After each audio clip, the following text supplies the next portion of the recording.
Assalamu alaikum. I'm dietitian Ilia Malik and in this video we are going to talk about dengue fever. जैसे कि आजकल dengue fever जो है वो काफ़ी इन है। अगर मैं सबसे पहले बात करूँ कि डेंगू फीवर कैसे होता है, तो ये एक फ़ीमेल मॉस्किटो के काटने से होता है। ये जो मॉस्किटो होती है ये एज अ वेक्टर काम करती है, क्योंकि ये एक वायरस है तो ये दूसरे इंसान के अंदर भी ट्रांसफ़र हो सकता है। इस मॉस्किटो का जो फ्लाइंग डिस्टेंस होता है वो इतना ज़्यादा नहीं होता, यानी ये आपके घर में ही ट्रैवल कर रही होगी या आसपास के घरों से आ रही होगी। तो इसमें सबसे इम्पॉर्टेंट चीज़ ये है कि आप अपनी विंडोज़ और डोर्स जो है वो बंद रखें और घर में मॉस्किटो रिपेलेंट्स को लाजमी इस्तेमाल करें।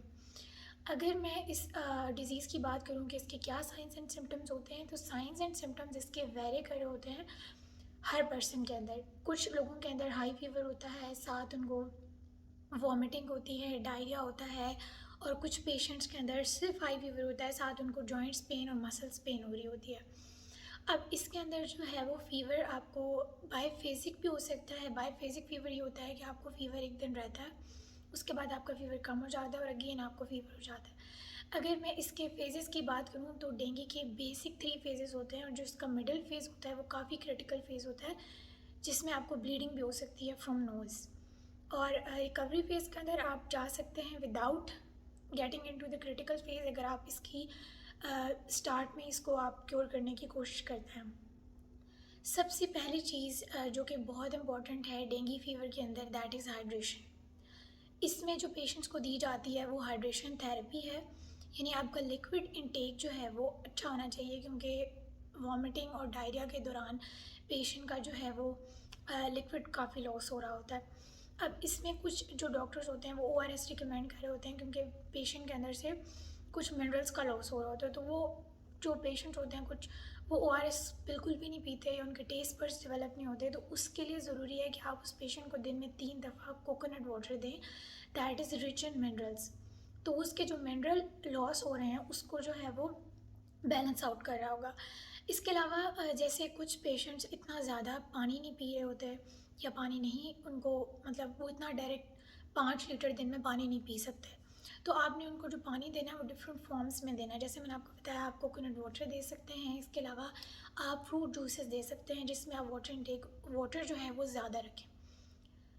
सिमिलरली अब आप फ्रूट जूस की बात कर रहे हैं, तो फ्रूट जूस में जो सबसे इम्पॉर्टेंट जूस यहाँ पे कंसीडर किया जाता है दैट इज़ पोमीग्रेनेट।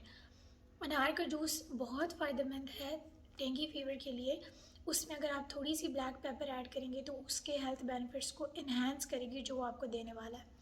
अब आपने क्या करना है कि या फिर आप उसे ओआरएस दें या कोकोनट वाटर दें, नॉर्मल वाटर भी दें, साथ साथ आप फ्रूट जूस का भी एक जग कंप्लीट दिन में पेशेंट को लाजमी दें। आप अनार का जूस ले लें या चुकंदर का जूस ले लें, डिपेंडिंग अपॉन के व्हाट पेशेंट लाइक्स।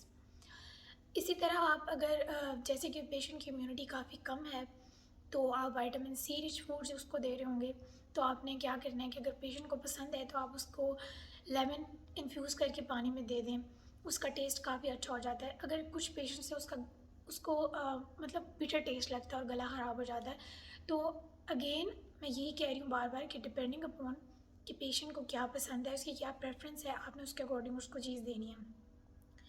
अब यहाँ पे एक बहुत ही पॉपुलर कॉन्सेप्ट है कि पेशेंट के जो प्लेटलेट्स हैं वो कम हो जाते हैं। आप रेगुलरली सीबीसी करवा रहे होते हैं देखने के लिए कि प्लेटलेट्स ऊपर नीचे हो रहे होते हैं, तो थ्रोम्बोसाइटोपिनिया हो जाता है, और तो आप उसे इजीली क्योर कर सकते हैं। और इसमें एक जो कॉन्सेप्ट है पॉपुलर वो ये है कि आप स्टार्ट में ही कुछ लोग जो होते हैं वो पपाया लीव्स का जूस दे रहे होते हैं। अब पेशेंट को जो सीबीसी जब करवाया जाता है और उसके प्लेटलेट्स ऊपर नीचे हो रहे होते हैं, तो स्टार्ट में उसको जो उसके लिए सबसे इम्पॉर्टेंट चीज़ है वो हाइड्रेशन है। उसको ऐसी कोई चीज़ भी ना दें, लेकिन पपाया लीव्स हेल्पफुल होते हैं, बट मेडिकली इसको कहा जाता है कि इसका कोई ख़ास इस तरह से इफ़ेक्ट नहीं है, और पेशेंट्स इससे मज़ीद वॉमिटिंग और डायरिया के साथ आते हैं इमरजेंसी में। तो मैं इसके बारे में ये कहना चाहूँगी कि एक पेशेंट है जो बिल्कुल भी कड़वी चीज़ें नहीं खाता और वो काफ़ी कड़वा जूस होता है, उसके अंदर भले आप एप्पल ऐड कर रहे हो, कोई भी चीज़ ऐड कर रहे हो, उसकी स्मेल भी काफ़ी हार्श होती है। तो एक ऐसा पेशेंट जो ऑलरेडी बीमार है, वो अच्छी चीज़ें नहीं खाना चाह रहा, और आप उसे कितनी कड़वी चीज़ पिला रहे हैं, तो उसको उसकी स्मेल से हो सकता है वॉमिटिंग इंड्यूस हो जाए, उसका डायरिया ज़्यादा इंक्रीज़ हो जाए, तो आप उसे ना दें। जब पेशेंट रिकवरी फ़ेज़ में आ रहा होता है और वो जो है खाना पीना शुरू करता है आप तब दे सकते हैं। या बहुत बेस्ट चीज़ ये है कि आप पपाया लीव्स एक्सट्रैक्ट के कैप्सूल्स दे सकते हैं। आप उसे मार्केट में या ऑनलाइन कहीं से भी पता कर सकते हैं कि उसको कैप्सूल्स फॉर्म में भी आता है और पाउडर फॉर्म में भी आता है। दैट इज़ मोर बेनिफिशियल क्योंकि वो हेल्थ बेनिफिट्स भी दे रहा होगा और उसके साथ साथ पेशेंट को उससे कोई एलर्जी भी नहीं हो रही होगी। क्योंकि थ्रोम्बोसाइटोपिनिया डेंगू में भी होता है, इसके अलावा कुछ लोगों को वैसे भी थ्रोम्बोसाइटोपिनिया होता है। तो स्टडीज़ ने ये प्रूव किया है कि जो पपाया लीव एक्सट्रैक्ट है दैट इज़ रियली गुड, वो थ्रोम्बोसाइटोपिनिया के लिए काफ़ी अच्छा है। तो अगर आप देना चाहते हैं तो पेशेंट को ये लाजमी दें, but in the form of capsules. बच्चों को अगर डेंगू फीवर है तो कभी भी उनको इतने कड़वे कड़वे जूस मत दें क्योंकि उनकी सिचुएशन को बहुत बुरी तरह ख़राब कर सकता है। इसके अलावा पपाया लीव्स जितने अच्छे होते हैं, पपाया इट्सेल्फ भी बहुत अच्छा होता है। आप उसका जूस दे सकते हैं, इसमें पपेन होता है और अगर आप इसे जूस फॉर्म में दे सकते हैं, इसके अंदर आप एप्पल डालें और बनाना ऐड कर सकते हैं। और इसके अलावा आप उसे as it is whole form में भी पेशेंट को दे सकते हैं। जिस तरह आप अनार दे रहे होंगे तो अनार काफ़ी फ़ायदेमंद होता है डेंगू फीवर में, और अगर आप उसके ऊपर काली मिर्च डाल के दे रहे हैं तो उसके डबल बेनिफिट्स हो जाते हैं। इसी तरह कुछ चीज़ें होती हैं हर्ब्स। हर्ब्स भी काफ़ी बेनिफिशियल होती हैं, और हर्ब्स की अगर मैं बात करूँ तो टर्मरिक है, एंटी इन्फ्लेमेटरी होती है, एंटीसेप्टिक होती है, बट कैसे देनी है, कब देनी है, अगेन जब पेशेंट की स्टार्टिंग स्टेज है तो आप उसे हाइड्रेशन थेरेपी करवा रहे हैं, पेशेंट नॉर्मल फेज़ में आने लग जाता है। उस टाइम पे जब वो अपनी रिकवरी फेज़ में है तो आप उसे वार्म मिल्क के अंदर टर्मरिक ऐड करके दे दें, या फिर सूप दे रहे हैं तो उसके अंदर टर्मरिक ऐड करके दे दें, बट मेक श्योर कि वो टर्मरिक जो है वो देसी हो, वो ये नॉर्मली रंग वाली हल्दी ना हो बल्कि देसी हल्दी हो, ताकि उससे उसको बेनिफिट हो। इसके अलावा दालचीनी भी काफ़ी अच्छी है, आप उसको दालचीनी किसी भी फॉर्म में दे सकते हैं, बट अलग अलग आपने देनी है, हल्दी और दालचीनी का इकट्ठा इस्तेमाल नहीं करना। इसके अलावा एक और चीज़ है that is Neem leaves. Again same concept for Neem leaves. आपकी इम्यूनिटी बहुत लो है, आपके इम्यून सिस्टम को बेहतर करेगा, बट नीम लीव्स को आप जूस की फॉर्म में दे रहे हैं, पेशेंट बिल्कुल भी नहीं ले रहा होता, पहले उसको ऐसी चीज़ें खाने की बिल्कुल आदत नहीं है। कुछ पेशेंट्स को सूट कर जाएगा, बट जिसको बिल्कुल भी आदत नहीं है उसको सूट नहीं करेगा।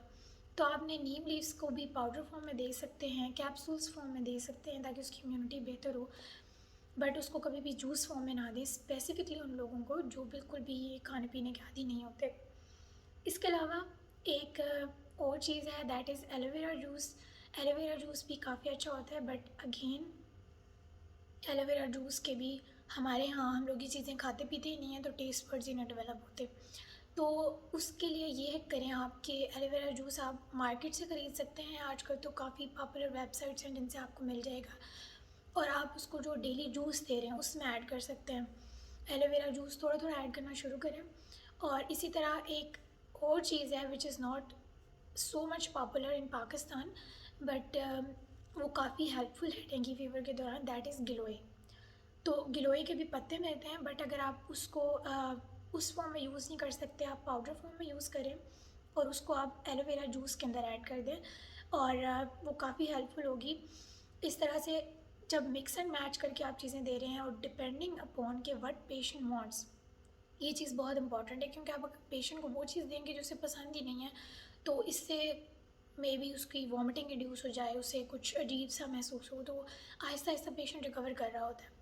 जिस तरह से मैंने स्टार्ट में बताया कि हाइड्रेशन थेरेपी बहुत ज़रूरी है, अगर आप उसका लिक्विड इनटेक पूरा नहीं कर पा रहे तो ये बहुत ज़रूरी है कि आप उसे ड्रिप वगैरह लगवाएं, और ताकि उसकी जो हाइड्रेशन है वो मेंटेन रहे।